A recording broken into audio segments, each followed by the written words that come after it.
Le théâtre, à Jules Bonnacy. Lorsque j'entends ces mots magiques, le théâtre, un univers diffus, charmant, plus varié que la vie, effrayant, gracieux et folâtre, m'apparaît aux splendeurs des rayons mariés. Ce sont les vendangeurs de la joyeuse éthique, couronnés de feuillages, ivres des plus doux vins, aux quatre vents du ciel jetant l'ode emphatique, Saïchil au front nu, menant les cœurs divins. Ce sont les demi-dieux, les chanteurs, les génies, livrant au destin sombre avec leurs plaies au flanc, les Orestes plaintifs et les Iphigénies, les Oedipe fous aveuglés par le sang. C'est cet archer vainqueur de la foule profane, sachant faire obéir la flûte de Roseau, et la lyre, les vers du sage Aristophane, célébrant la fierté superbe de l'oiseau.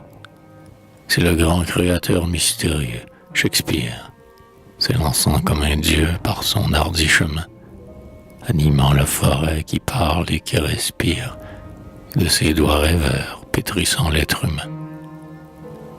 C'est le crime, l'erreur, la fureur, la folie. C'est Lear dont l'ouragan fait voler le manteau. C'est Hamlet se roulant sous les pieds d'Ophélie. Ce sont les rois jaloux aiguisant leurs couteaux. C'est Doucing éploré, la pâle Desdémone. C'est Imogène errant sous les chênes profonds. Et c'est Titania, pareille à l'anémone, baisant le front de l'âne avec des cris bouffons. C'est Orlando semant les diamants de l'Inde et les perles d'Ophir en sa folle chanson. Et tressant des sonnets fleuris pour Rosalinde, cette capricieuse, habillée en garçon. C'est tout le peuple étrange à son rêve docile et brillant des rubis célestes du matin, comme Molière amena de la verte Sicile et que sa fantaisie a vêtu de satin. Étalant son manteau comme les pans leur queue et versant la folie en ce coupe où je bois, c'est Scapin, blanc de neige, orné de quilles bleues, avec sa barbe folle et son poignard de bois. Isabelle, Agnès, ce sont les jeunes filles dont Valère chérit les fronts délicieux. C'est Zerbinettes, c'est le roi des mascarilles, faisant tourbillonner sa pourpre vers les cieux. Ce sont les Agipans, les nymphes, les déesses, les Turcs, les Espagnols, les Poitevins dansants, que le songeur, suivi d'ombre enchanteresse, évoque au pied du roi Louis, ivre dansant. C'est Tartuffe, essayant les poisons qu'il mélange. C'est Don Juan que meurtrit le désir, ce vautour, et qui sur sa paupière et sur son front d'archange laisse voir la brûlure affreuse de l'amour. C'est Regnard, plein d'ivresse, avec son légataire, et Lisette et Crispin, vêtus du noir manteau.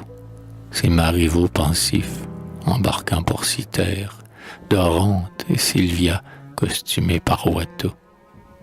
C'est Talma, dans Néron, gardant sa noble pose, laissant rugir sa mère et, calme sous l'affront, jouant avec un bout de son écharpe rose.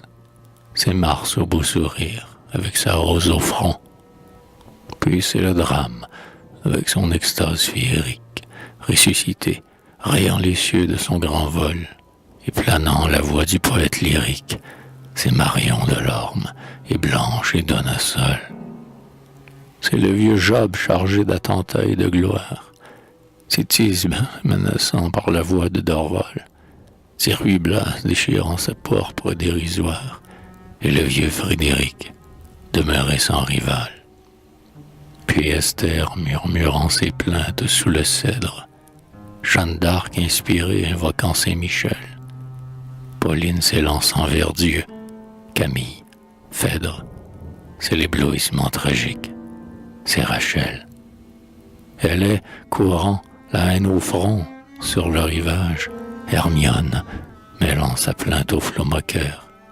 Elle est Chimène, ayant sa fierté sauvage, une goutte de sang de taureau dans le cœur. C'est Musset, toujours beau de sa douleur insigne, brodant de perles d'or quelques vieux fabliaux, par la voix des acteurs disant un chant de cygne, et versant sur nos mains les pleurs de Célia. C'est le sombre Anthony poignardant son Adèle. C'est toi qui meurs si jeune et qui l'humilia. Amante, courtisane au front chaste et fidèle. Marguerite, portant les blancs camélias. C'est Jocrisse, ingénu comme une fille, et rouge, comme un coquelicot dans les blés de Cérès, et que, pour nous ravir, dans notre horizon bouge, font si spirituel Arnal et Gilles Pérez. C'est le grand Bilboquet dans son carrick noisette, ou montrant le pourpoint du farouche espagnol, et jouant de son nez comme d'une musette, c'est Prud'homme, rayant l'azur avec son col. Enfin c'est, tout souillé par les fanges nocturnes, et tournant dans ses doigts son lorgnon radieux, Robert Macaire avec ses souliers à cothurnes, et son pantalon fait de la pourpre des dieux. Et sur cette mêlée étrange et surhumaine, près des astres d'argent montrant leurs pieds nacrés, les sœurs aux belles voix, Thalie et Melpomène, planent dans la splendeur des vastes cieux sacrés. Celle-ci, furieuse et montant la chimère, et celle-là, Pégase au regard meurtrier, l'une jetant des fleurs sur les pieds nus d'Homère, et l'autre couronnant Rabelais du laurier.